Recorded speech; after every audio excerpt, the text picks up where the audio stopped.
All right. Peace and blessings. Peace and blessings. All praises to the Most High. You are tuned in to another episode of the Taylor House Publishing YouTube show. So I want to thank you guys for joining in. I appreciate everybody who watches, likes, shares, and subscribe to the channel. Tonight we have a special guest that we're going to be talking with. Mr. P. Gouda, salute. I see y'all in the chat already. Shout out to Quaalude from FX for setting up this interview. Let me go ahead and share this as well. But this is going to be an interesting show because we have Mr. P. Gouda. He's an independent artist, also an entrepreneur, a designer, and just the overall positive brother. So we're going to have him up here to talk about some things. Once again, just let me share this real quick. If this is your first time to the channel, please, subscribe. Let me know where you're from. Let me go ahead and share this real quick. Then we're going to get right into this show. And if you're not your first time, just let me, know what's up. Give me a what's up, heads up in the comments. So, before I bring the special guest on, we're going to get right back into it. Just let us play the new intro. Shout out to my brother Steve Penn from Atlanta for putting this together. But as soon as we play this intro, we're going to bring our guest on, P. Gouda. Once again, thank y'all for watching, liking, sharing, and subscribing to the channel. And we'll be right back to you.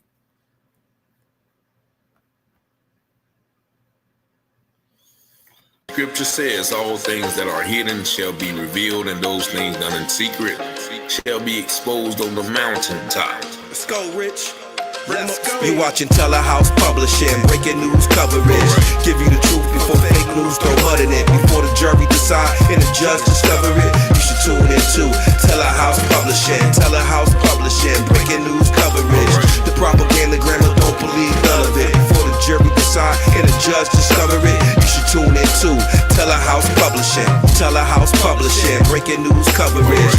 Give you the truth before fake news throw mud in it. Before the jury decide and the judge discover it, you should tune in to Taylor House Publishing. Negroes have listened to the trickery and the lies and the false promises of the white man now for too long, and they're fed up. They become disenchanted. They become disillusioned. They become dissatisfied, and all of this has built up frustrations in the black community that makes the black community throughout America today more explosive than all of the atomic bombs the Russians can ever invent.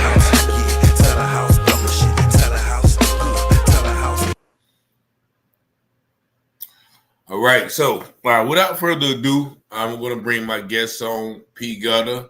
Appreciate y'all for tuning in. I see y'all in the chat. My brother, P. Gouda, welcome to the show.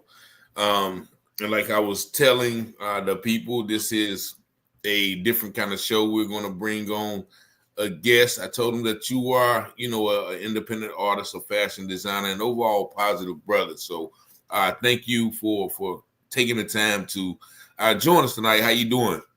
I'm doing great, man. Thanks for having me on, Rich. All right, okay.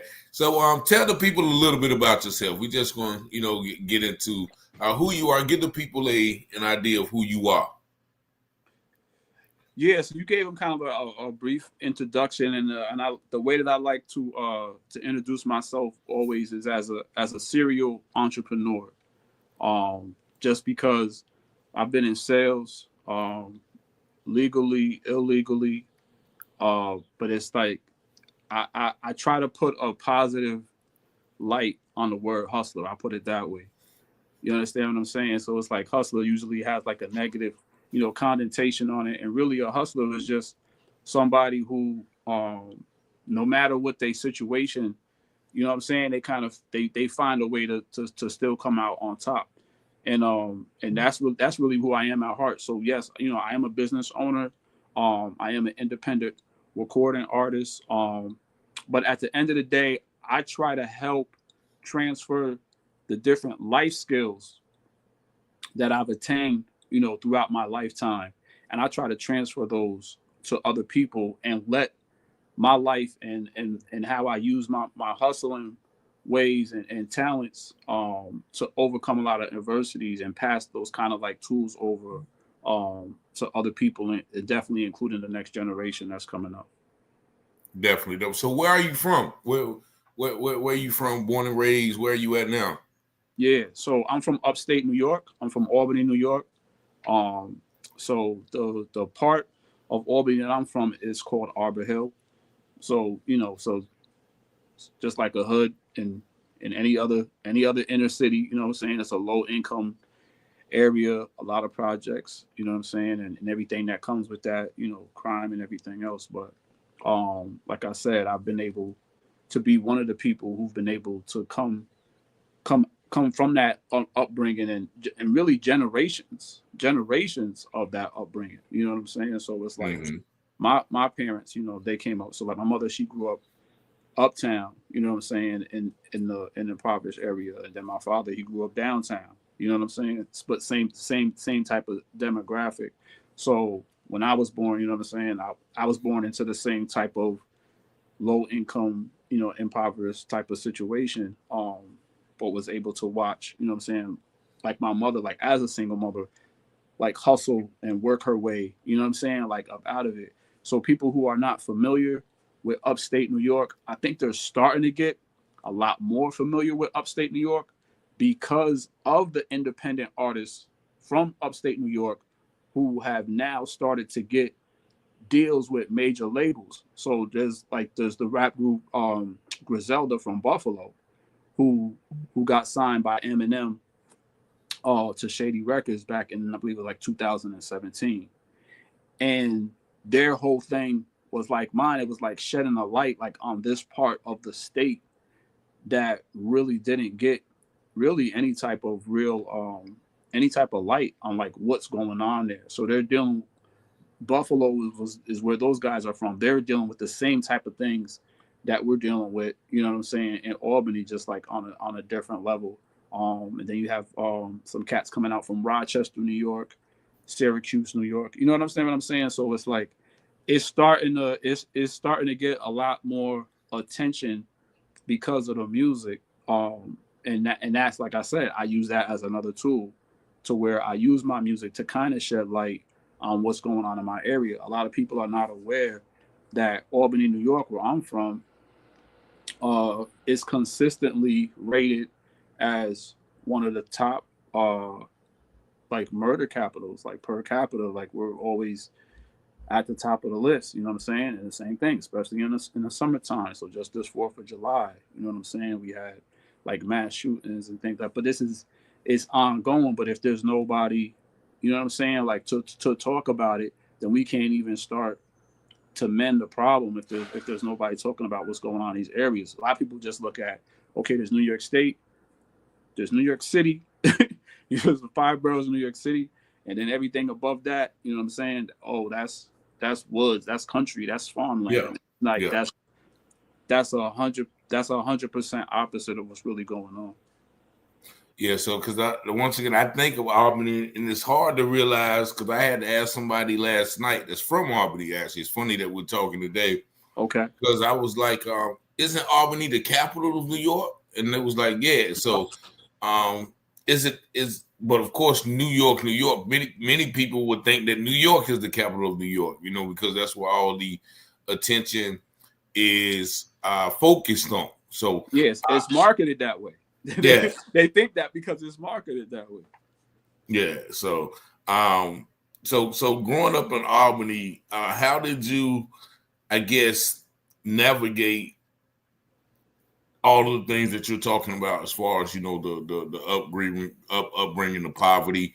How did you navigate that, and then how did you turn into the man that you are today from that?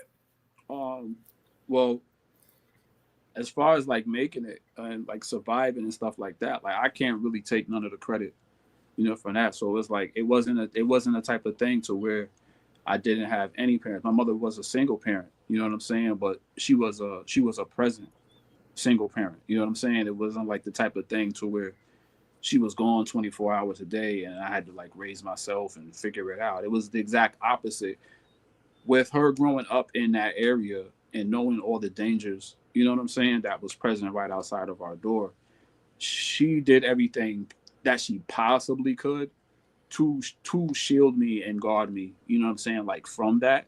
So it wasn't probably until like my later like teenage years, you know what I'm saying, where I got a lot more independence, a lot more freedom, to where I really full on started to experience what was going on, as opposed to just you know, hearing about it or things just happening to family members.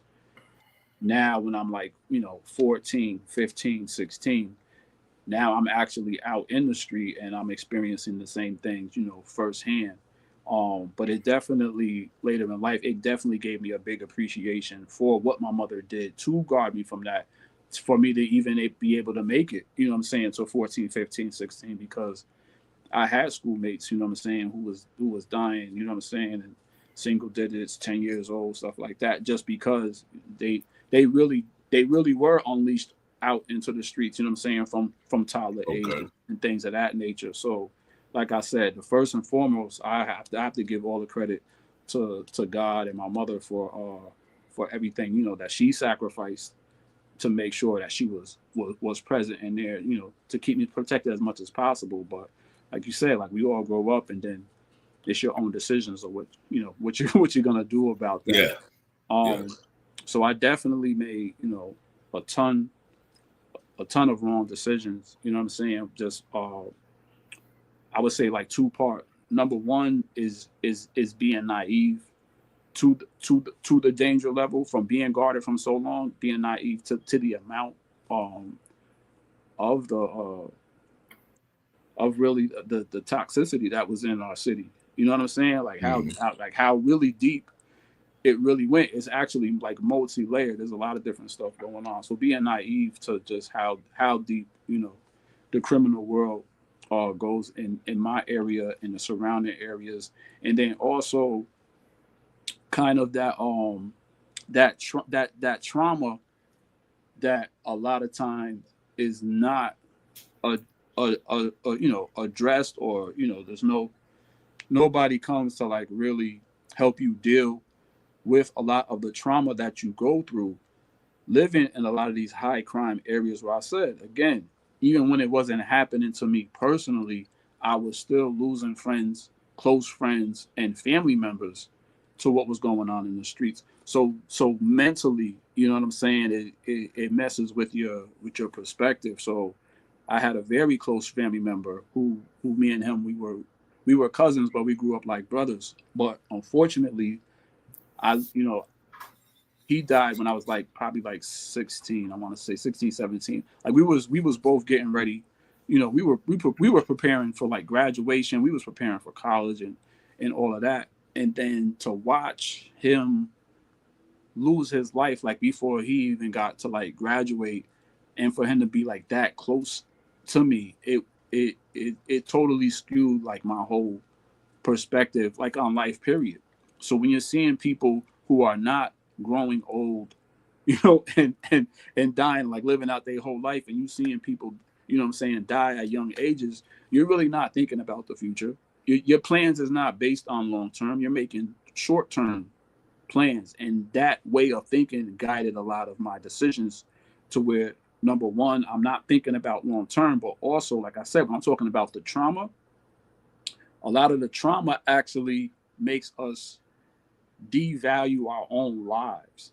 So it really got to a point to where I really didn't even value my own life like that. I really started feeling like it didn't matter like what I did. Like I could die, you know, I can die tonight anyway. You know what I'm saying? So it's like it's whatever. And it really got me on a if if nothing matters, and I'm, you know what I'm saying, I could die tonight anyway, then I might as well get money. You know what I'm saying? Like I said, like it put me on a destructive type of path, to where it was like I really didn't care. Like if it was about bread, then you know what I'm saying, I was all about it. You know what I'm saying? And there was no other determining factors, like nothing, no conscious, no nothing, because it was literally on some like I'm ready to die type shit. So I'm very fortunate that I was able to survive a lot of those bad decisions that I make, that I made, and I'm able to be on this side and understanding when people are making those type of bad decisions. I have another perspective instead of just looking down on people and saying, you know what I'm saying, like that's a bad person, or that's an evil person, or that's a wicked person. It's like you don't know what happened to that person in their life that brought them to where they're at. But since I've done the positive and the negative, I also have some type of hope to give that person. Is like, you don't have to finish the way that you started. And a lot of people really, when you're in it, a lot of people feel like things are happening that are outside of their control. Like it doesn't matter what I do, like nothing's gonna change. And I'm able to bring light and truth to that lie, which is, it's all in your hands.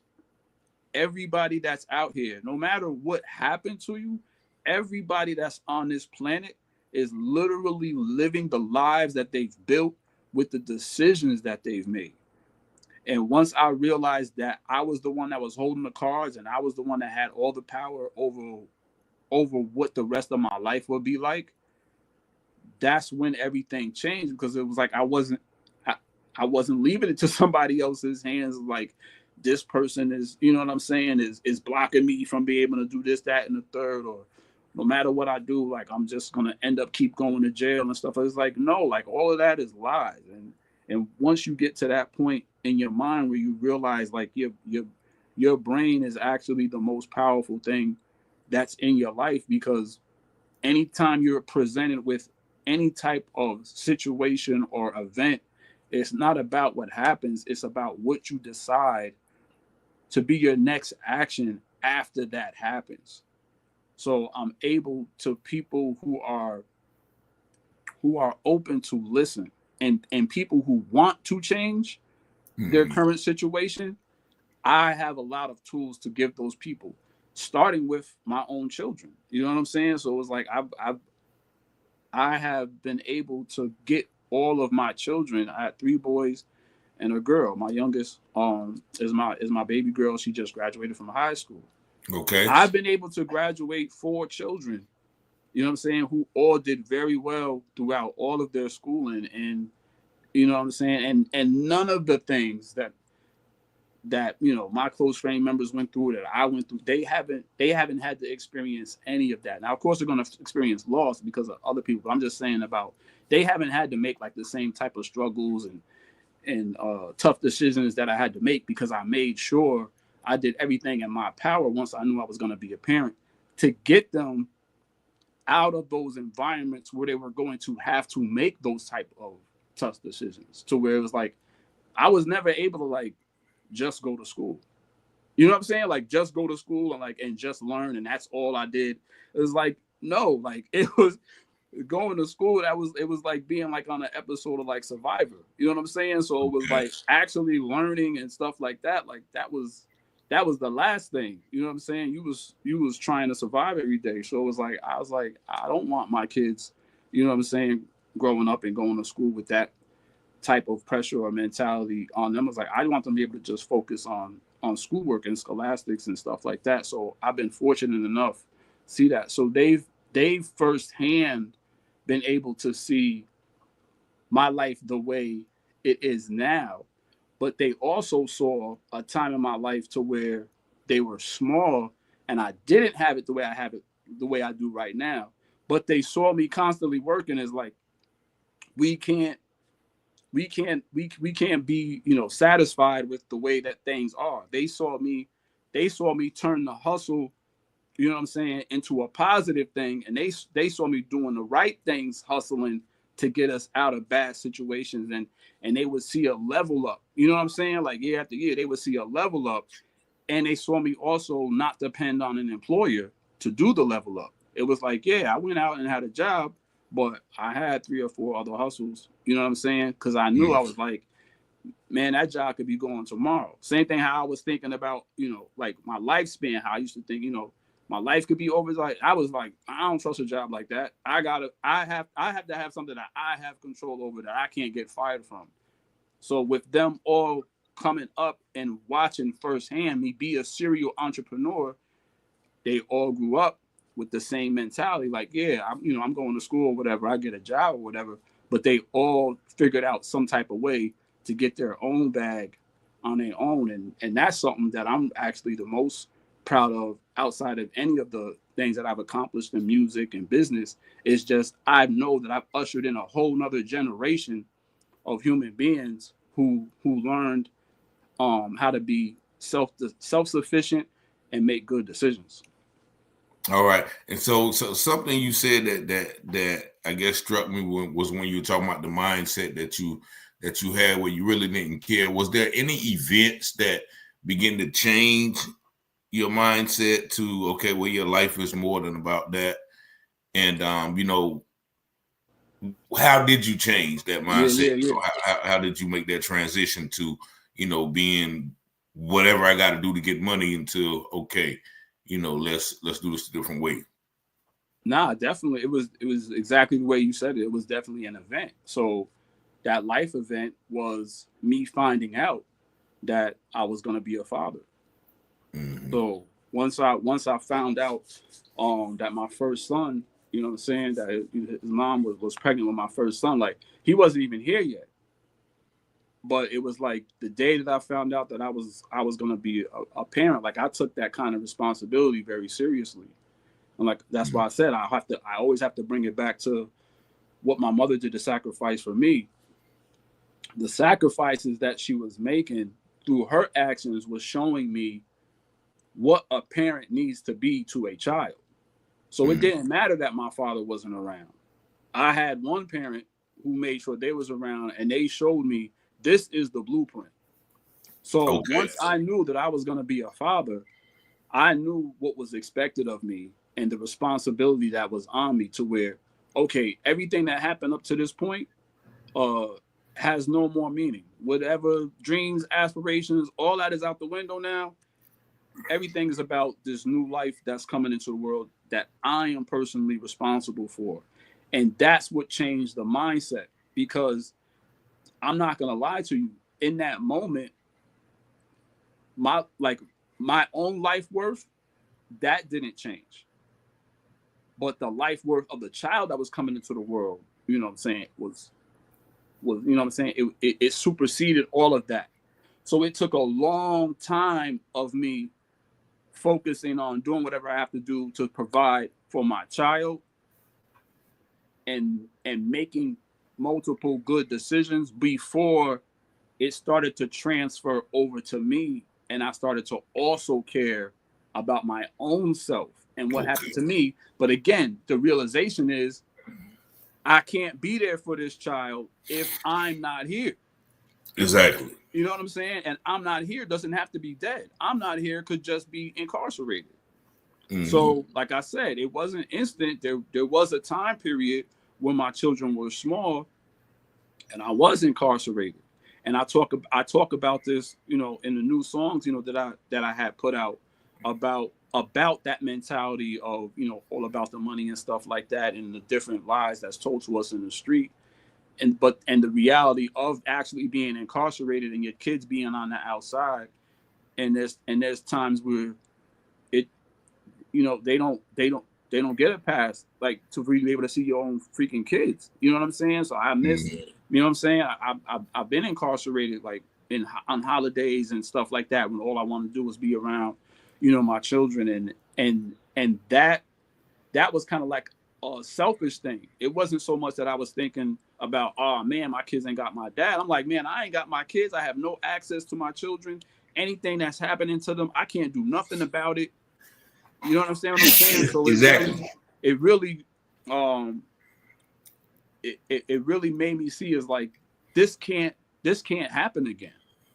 You know what I'm saying? But because of the meaning that my children had to me, that's why it was like, I have to do the same way I was doing everything possible to get money. Now I have to do everything possible to make sure that I am here and I am present and keep myself in some type of capacity to be able to be there for my kids, physically and financially. Definitely. And one more question before I move on, because you mentioned too, you said, you know, the fact that my father wasn't there didn't matter. Now, did you ever, you know, have a try to reach out, or, you know, what was the situation behind that, if you care to talk about it? But you know, because I know fatherhood, like you said, you took that and said, okay, I'm just assuming, okay, well, my father wasn't there, so I'm gonna make sure when I have a child, I'm gonna be there because I know what it feels like not to have a father around. So how did that affect you or not affect you? Just like you said it didn't matter because you did have a very influential and effective mother. But you know, how did that affect you, if you can speak about it? So when I say it doesn't matter, I mean I can't use that as an excuse. Okay. Some people really do have an excuse as both parents was absent. You know what I'm saying? Like they had to raise their brothers and sisters. It's like that was not my reality. My reality was I had one parent who did the best that they could. So there's only one income. There's only one student. No, I didn't have any brothers and sisters. So there wasn't even nobody at home like to leave me with. You know what I'm saying? So she was there as much as possible. But obviously, you know what I'm saying, you got to go to work and you know what I'm saying? Yeah. 24/7. So like I said, she did the best that she could, but she did a phenomenal job. So when I was negating that, you know, the father was there, it didn't matter, I was just saying I don't have that excuse. I got you. You understand what I'm saying? Yeah. But it definitely mattered. You know what I'm saying? It definitely mattered. Yeah. And of course I had that empathy, you know what I'm saying, with my own children that I knew how that felt, you know what I'm saying, not having my father. There's nothing to take away from my mother, but your mother is your mother and your father is your father. Yeah. And kids want love and attention from their parents. You know what I'm saying? Yes. Like it don't matter if it's once in a while or it's all the time. It's like you want acknowledgement, like I am your child. You know what I'm saying? So that also messes with you mentally if you have a parent that is not acknowledging that, you know what I'm saying, that you matter. You know what I'm saying? To that effect. So unfortunately my father has passed away. He passed away in like 2009. My condolences. Thank you, bro. And we actually in my adult life, because he didn't live in the area. That was the number one thing. He didn't live in the area.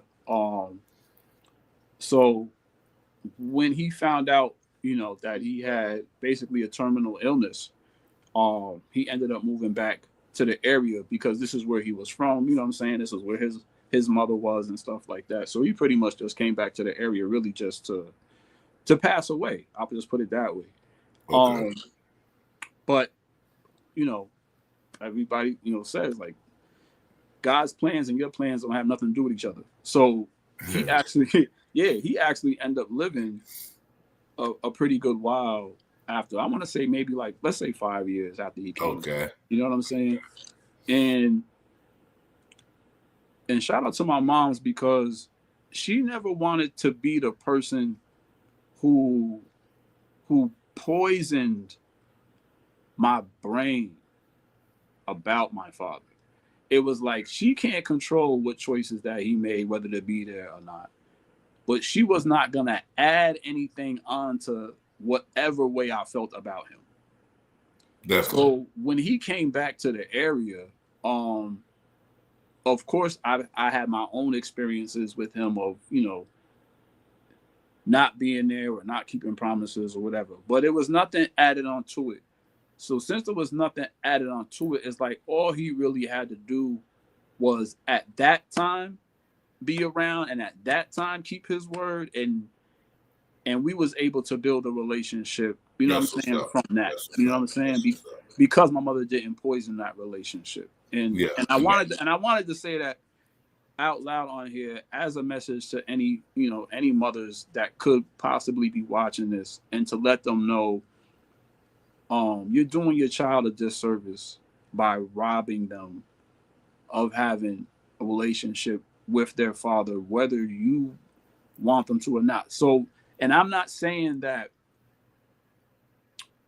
some fathers are not showing themselves worthy, you know what I'm saying? Or to be because their presence can be a poisoning. You understand what I'm saying? Exactly. Like, and of course the mother doesn't want to continue to see their child be hurt. And I'm not talking about physically. I'm talking about, disappointed and you know what I'm saying, stuff like that. So I'm not talking about that, but it should always be, like I said, the way that my mother did it. You know what I'm saying?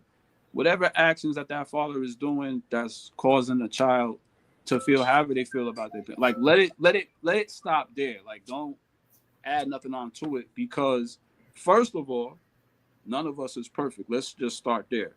We all, you know what I'm saying? We all make mistakes, and a lot of times what happens is when the moms do that, they leave it to the point of no possible reconciliation, because you've injected so much poison into that child. Is like there would have been no space for me and him to gain a relationship later on. So I implore to women to don't take whatever grudges that you have with the dad or gripes you have with the dad and put that into the child. That's not the right thing to do. Definitely. And I appreciate you for saying that, because I've seen it, a lot where, mothers poison kids, but also mothers do what your mother did. They protect the kid from their father's indiscretions. Like, even if the father is not worthy, like you said, you put it in a nice way. If he's an alcoholic, he's a junkie, he's he's sleeping on people's couches, the mother still pouring them up. That's your daddy. You know what I'm saying? That's your daddy. And he'll get it at. And when he does get it together, then that door is, easier to walk through than saying your daddy don't want you. Your daddy won't be here. If he wanted to be here, he'll be here. That those personal things, both sides where, the relationship don't last, then right. I'm gonna make it hard for you to see your kid. Those things right there are really, are detrimental to society. Just say that, society in general. And so now we talked about the past. Now let's talk about what you got going on now, as far as music and the the brand and your different aspects of hustle. You was telling me actually how you got kind of you took advantage of the COVID with kind of opening up doors for you musically, something that you have been putting in work in for a while. So explain that. Explain a little bit of aspect of the hustle to that. Yeah. So man, a lot of people, again, who were hustlers, found different ways to take what was being marketed as a bad situation and found a way to make it work in their favor. So COVID happened, when I was on a much narrower path than in the past. It was much more recent. So, I wasn't looking to do anything, scamish or nothing like that. But it did set the world into this weird space that we've never been in before. It was like somebody really just like almost like stopped the clock for a long period of time, because you weren't allowed to move around. It wasn't, you wasn't allowed to move around. You wasn't allowed to interact with even your own family members. You know what I'm saying? So it was like there was times where we was quarantined from each other in the same house, much less, outside and being quarantined, from strangers and things of that nature, to where COVID was some of the weirdest funerals I've ever experienced in my life. So it was like, how do you have a funeral and you're right and not not interact? Yeah, bro, it was a weird time. But for the entertainment industry, for anybody who was in entertainment, if anybody remembers, like that's when Tyler Perry pretty much became his studios became the new Hollywood because he was the only one producing. So everybody from California, whatever, everybody migrated, to Atlanta, and he shot a whole bunch of movies where it was a whole bunch of different stars all in, what I'm saying, in the same movie because that was the only way, to get work was to work, at his studio. So it was like the same type of things was happening to the music business to where I'm up here, in upstate New York, but I'm traveling back and forth during COVID, from really, I would say, like Jersey area part, like Jersey, New Jersey, like Queens, Manhattan, those parts of New York City, and Atlanta. That's really where I spent all the COVID. I'm just going back and forth from like New York City, Jersey, and Atlanta because, again, Atlanta was open. So anybody that was in the entertainment industry, if they was doing anything, more than likely they was doing it in Atlanta. So, but that was only the people who was comfortable coming outside. Okay. There was still a lot of people in the entertainment industry. It was like people are dying at a high rate. It's like I'm staying. You don't have to tell me to stay in the house. I'm staying in the house. You have to force me. I'm not coming out there with y'all. I'm not going outside. So so we watched the entertainment industry kind of exist on social media to where it was like that's about as much interaction as they was going to be doing is they're going to be on social media 24/7. So they're not going to be outside doing, walkthroughs at nobody's clubs or events. They're not going to be doing no shows. They're not going to be going to the studio. So what it ended up meaning for me, a person I was outside before COVID. Let's just say that part first. I was outside before COVID. Before COVID was going on, I was already traveling all over the country, networking and making alliances to make my situation bigger for my music and my clothing line. Now, after everything shut down, I'm still the same person. But most everybody who I was networking with, now they're being still and they're not moving around anymore. So then I had to kind of adjust what I was doing in the same activity that I had being outside. I had to put that same energy into, well, then I'm just going to network my ass off on the internet.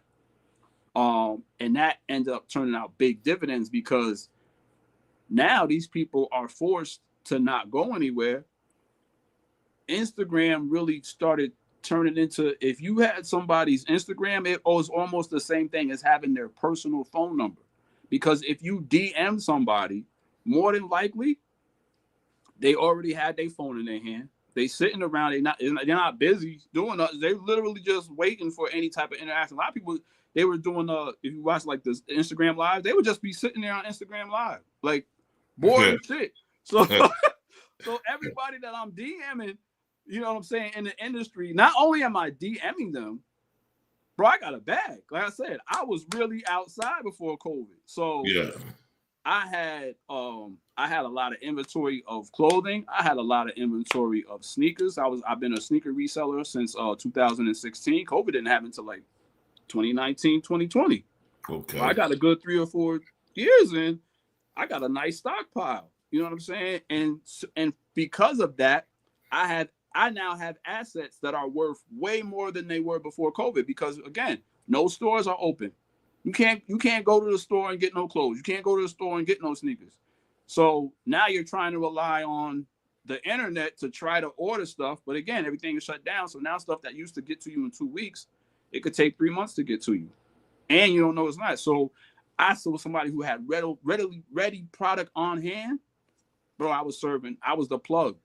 Like anybody that was trying to like get any type of product where it came to like fashion or sneakers like that, I had stores coming to me like, yo, we can't order anything. So now I'm supplying stores to where I become the plug, you know what I'm saying, for the plugs. So I have capital. So I'm contacting these people in the industry like, yo, I'm ready to work. What can we do? And I got a bag. Yeah. So these people that stuck in the house, they don't even have a way to make a bag. You got somebody that's contacting you and is ready to work and they got a bag, bro, wasn't nobody turning me down. Yeah.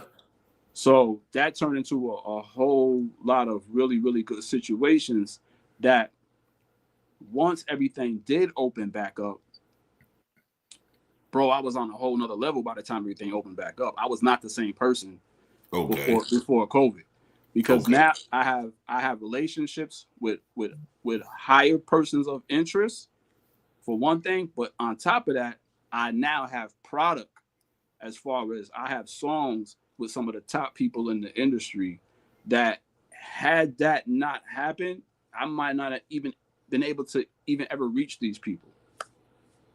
Okay. So, so some of the people, because I know you was telling me about how that morphed in your connections with the industry, morphed into some other situations where you've met some very influential people who begin to support your clothing line, right? Absolutely, so, absolutely. How did that kind of morph into those relationships? So I would say, like, the support from the clothing line, that really, to put that into context, I started my clothing line back in 2014. So that's what I was saying. By the time COVID had happened and shutting it down, like, I was already full on running. Like, I started the clothing line in 2014, in November of 2014. By April of 2015, I was already picked up by the stores in the mall. Like, the stores in the malls was already picking up, my product. So it took off really, really fast. And one thing that I saw with any brands, especially hip hop brands, that like really took off with the culture, was they found people of interest, high level of interest in the game, and they made sure they got their stuff on these people. So a la like a FUBU, or a Rockaware, or a G Unit, or like Fat Farm, like those hip hop brands, like they focus their energy on, we got to get everybody's paying attention to. We got to get our stuff on these people. So one of the I would say one of the niches or lanes that I was able to kind of navigate and getting my stuff on different stars happened to be stand-up comics. So we actually had a comedy place open up in our local mall. So it's a chain. It's the Funny Bone. So there's Funny Bones all over the country. Yeah, definitely. So again, this is Albany, New York. This is a small market. We don't usually get a constant influx of stars coming all the way to Albany. But now that we got the Funny Bone here, now it's every week. You know what I'm saying? There's somebody else coming through who has a big following. So I figured out a way to professionally start networking with these people. And one of the very first people to start supporting the brand was Chris Rock's brother, Tony Rock. And from the first meeting, me and him really, you know what I'm saying? Like we gelled, and really, like we weren't even talking about like business or nothing like that. It was literally like, I think I was in like the front row with like my girl or something, and he ended up like using me like in his act. So then after the show or whatever, that was the thing. I think he called me. He had like different characters, so I think like I was a cool guy. Yeah. Okay. He had different people that he's putting out, and I was like the cool guy or whatever.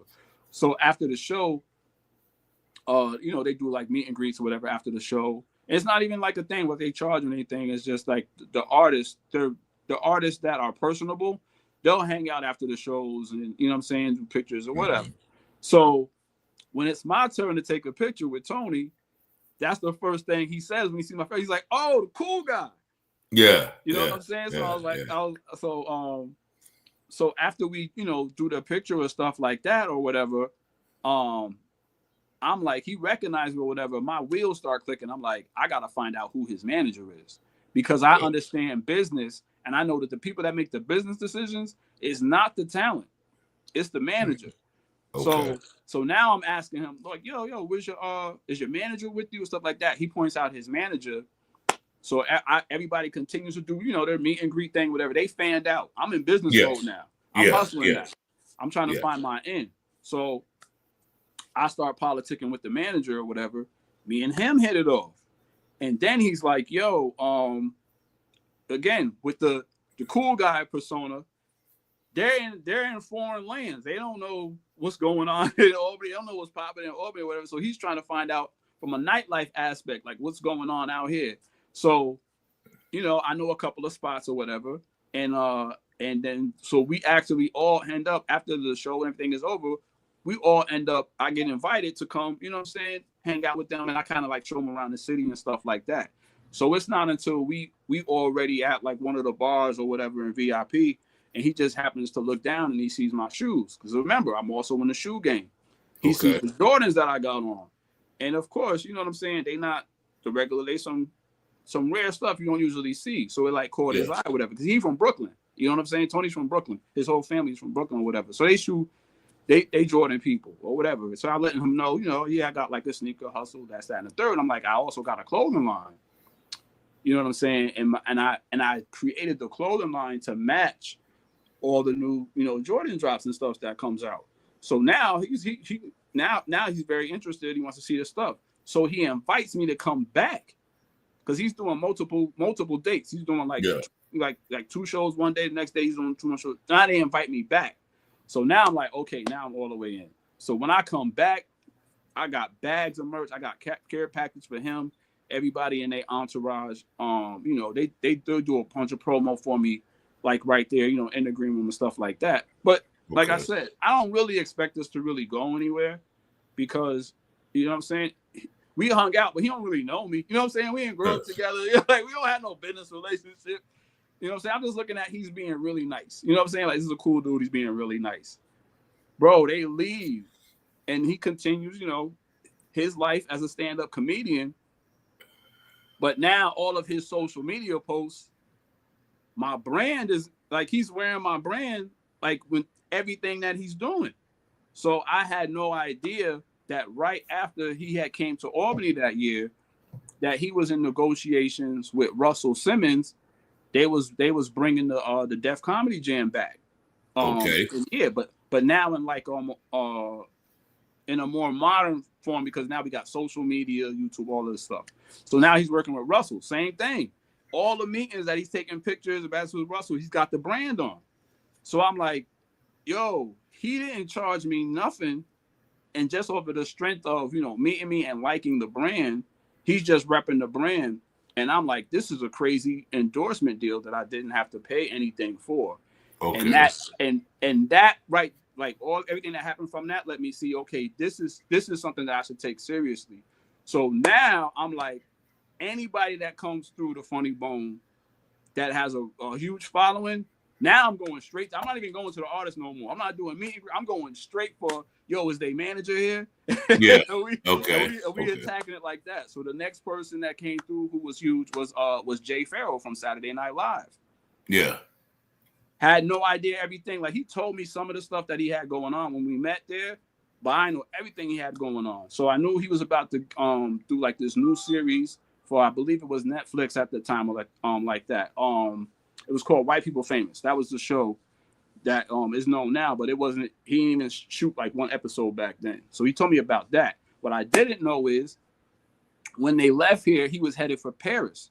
So the first crazy thing that he did when he was actually here in Albany, I was the same thing. I met him in the green room. I had all of the clothing, and you know, so I'm just handing out the care packages to people, him and his team. He's bringing the stuff out the bag. He's lifting the stuff up, and his face is like, no, he's like, yo, this is fire. Bro, I had no idea. He was like, it's like 10, 15 minutes before he's supposed to go on stage. He brings all the merch into the bathroom and starts changing out of everything he was about to go on stage on. And now he comes out of the bathroom. He's got a full outfit on of all my clothing. And he was like, yeah, he's like, this is how I'm going on stage. There's a whole set with crazy promotion for the clothing line. So I'm thinking again with Tony, like, okay, that was cool. That happened. That's it. Nah, bro. He leaves here. He's doing a whole tour over in Paris. Okay. So the same thing happens all over again. He's wearing my stuff all over Paris. It's all over social media, going viral like a mother. I'm like, yo, I cannot believe this is working out this well. And like I Okay. said, and it's nothing. It's happening organically. Like a lot of these people, when they trying to like get their stuff like on entertainers and stars and stuff like that, bro, like I said, it's an endorsement deal. Like they paying them. It's just genuine love like for the brand and what it stands for and stuff like. And people is just connecting with it. So it after him, who else was rocking it? I know the Lost Boys, Mr. Cheeks. Okay. Yeah, Mr. Cheeks, like somebody. So it was, and this I wasn't even involved in that one. That was somebody else. They was shooting a music video or something like that, and they was like, yeah, I'm gonna be doing a music video with Mr. Cheeks or whatever like that. You know, if you got any clothes, you know what I'm saying, just send it with me, see what happens. Bro, same thing. Go to social media. Mr. Cheeks is all over social media with all of my stuff and stuff like that. So then it became easier now because now I have this portfolio of all these entertainers who are promoting the brand. So now when I'm approaching somebody about the brand, I'm not just saying, you know, I'm just this guy from Albany who's got this startup brand. I'm able to show them a resume, a track record of you're now it's almost like a feeling of being left out. Like, why do all these people, you know what I'm saying, got the brand and I ain't got nothing? You know what I'm saying? So now Okay. it's the perspective changed and it's a totally different type of situation. But that was just off the strength of me being who I naturally am. That didn't even have anything, you know, really to do with COVID. Because like I said, that was just one of those things where I was outside before COVID. So now it's like, now the two things are working hand in hand. I was already up with the brand, you know what I'm saying, as far as being in with the celebrities. But then after COVID, now I'm also in relationships with a lot more celebrities for the music. So now the music and the clothing are now interchanging to where one is helping the other. Some people know me about music, and then they find out about the clothing. Some people know me from clothing, then they find out about the music. So it was like that cross marketing helped really create like this giant powder keg. That really brought me to where I am right now, to where there's really not anything that I can't accomplish at this point, because I have so many things at my disposal. But the number one thing being is capital and great relationships. Okay. And somebody asked, what is the name of your clothing line? Home baked clothing. Home baked. Yep. Home, HOME, baked, BAKED, clothing. Okay, home baked clothing for y'all, and shout out to everybody who's listening. I really appreciate y'all. So what do you have in the future? Okay, there's one of the shirts from Home Baked Clothing. Yeah. Where did you get that name from? So the tagline for the clothing line is recipes for success. So okay. Home baked clothing really came from, I wanted to have something, because we spoke in the beginning of the interview about, like, you know, the stigma and like the dark cloud that's over my city. And anytime when we're on the news or in the public or anything, bro, it's always negative. It's never nothing positive about my city. To where even like we thought we had something when Antonio Brown, his father played for our semi pro football team here, the Albany Firebirds. You know what I'm saying? Okay. So yeah, his nickname was Touchdown Eddie Brown.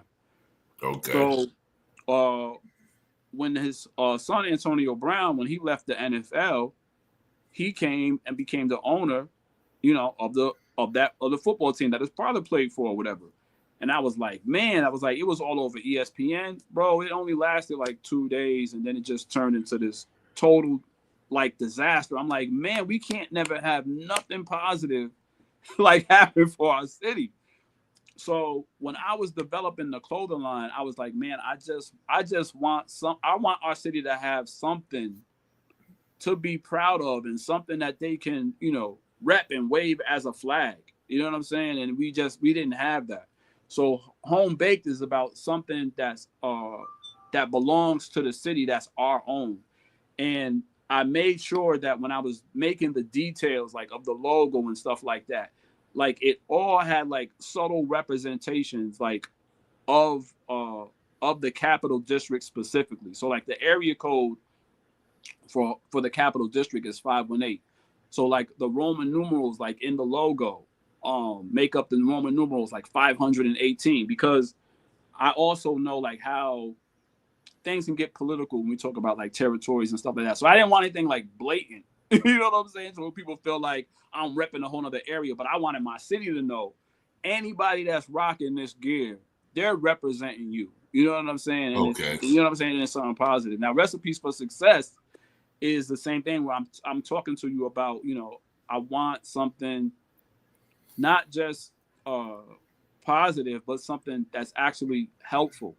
So with recipes for success, the whole thing with the clothing line is like, okay, we got the home baked concept, so that's food, and then we have, you know, success, and that's money. It's like, how can we join these things together?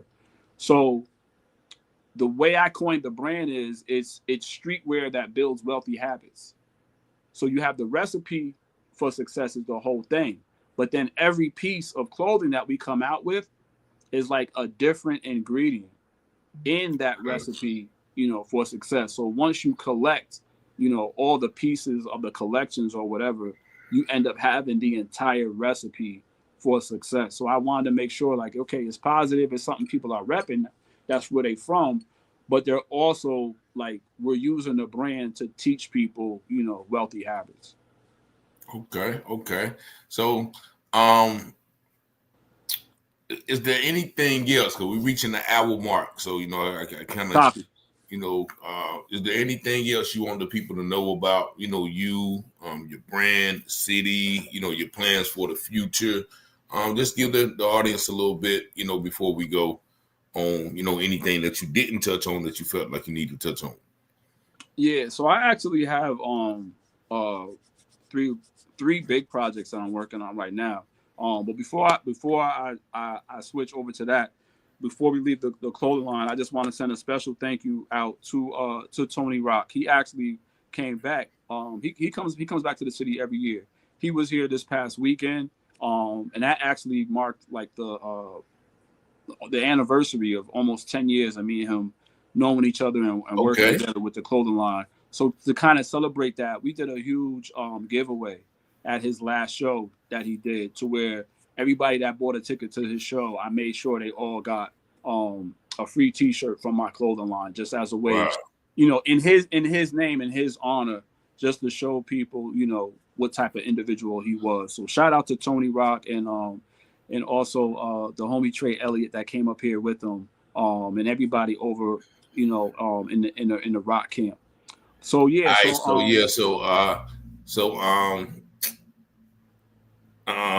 shout out to Tony Rock too, because I actually, you know, I know a brother who know him from Goldsboro. He from Brooklyn. Yep. And he's he got a brother Carlos and Keith. Carlos Russell.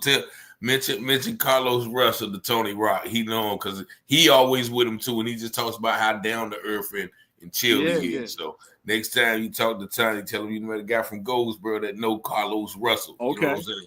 So yeah, but I just piggyback off, you know, what I hear about the brother, man. I hear he's a really good brother down to earth. Yeah. Super good dude, man. Yeah. Yeah, man. Top tier. Yeah, so the clothing line is going awesome. And we're gonna be going forward and really further tying in the clothing line to the music, because as we know in this day and age, like people consume music a totally different way now. Everybody's pretty much trained and brainwashed to believe like music doesn't really have any value, because all you have to do is just go on the internet and you can really get music essentially for free. You know, you might have to pay a subscription, but we all know you can get an unpaid Spotify, you know what I'm saying? You can go to YouTube, you can get all the music. You ain't got to pay for it no more. So it really like lost its value. So as an independent artist or just artist period, we have to be a little bit, you know, more strategic, you know, with our music releases, to kind of still make sure like it's not free for us to make it. You know what I'm saying? Like exactly. It's still expensive as hell. Like I said, yeah, I've gained all these great relationships with these top tier artists and Grammy winning producers, but it's a bigger bag. You know what I'm saying? So it's like Nah, I'm not using YouTube Beats to make these records. It costs a lot of money, so I got to get a return on investment. So what I figured out is people still value physical product, physical merchandise, whether it's a CD, whether it's vinyl, whether it's a T-shirt, whether it's a hat. It's like they're still programmed to spend money on those things. So I have 3 projects that I'm working on right now. The very first project that I'm going to be putting out is called Go Yard Pen. And Go Yard Pen, every track on that album is produced by Static Selector, and he's one of the top producers, top hip hop producers in the game. Every producer's favorite producer. Everybody knows about Static, but he has a very distinct sound that I was going for. So the whole concept for this project that I'm coming out right now, I'm trying to come up with almost like my own genre of hip hop that I call greasy listening. So everybody is familiar with easy listening. You know what I'm saying? It's like kind of calm music, kind of jazzy. So that's what the actual music sounds like. But what I'm saying over the records is still the same gritty, grimy hip hop. So that's why, I call it greasy listening. But but the name of that album, that project that's coming out, that's called Go Yard Pen.